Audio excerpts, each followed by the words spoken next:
How come some insects are able to walk on the surface of a pond, but you quickly sink to the bottom when you try to walk on water? And why do lakes freeze from the top down in winter? In a word, the answer to all of these questions is polarity. Water is a simple molecule made up of one oxygen atom and two hydrogen atoms, but it is essential to life. In fact, water makes up approximately 60% of the adult human being's body weight. The polarity within those water molecules gives this common substance the properties that make it unique and life-sustaining.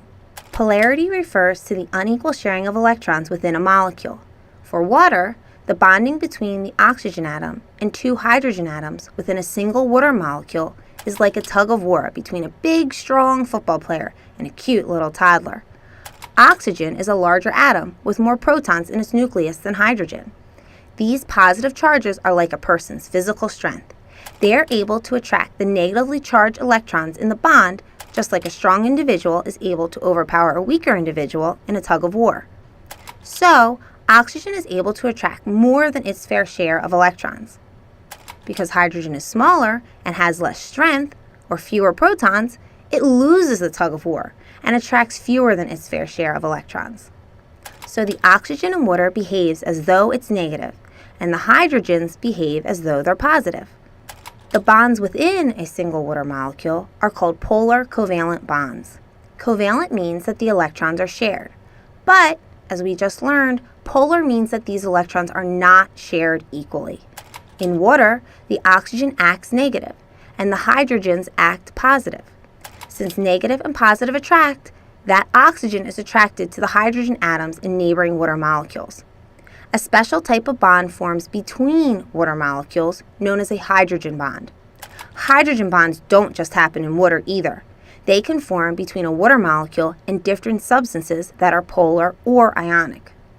Water's ability to stick to itself is called cohesion, while water's ability to stick to other substances is called adhesion.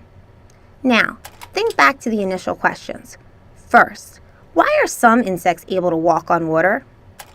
Surface tension due to hydrogen bonding creates a thin film on the surface of water that gives enough resistance for super light insects to walk on.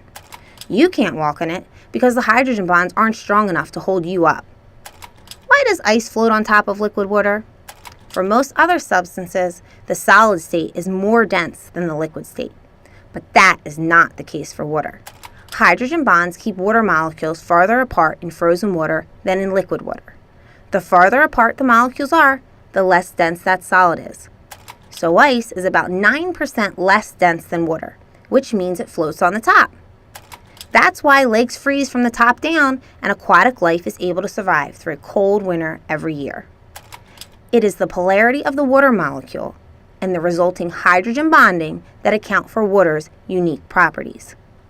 So, the reason that water is so special, from inside your cells to the world's oceans, is simply because it is a polar molecule.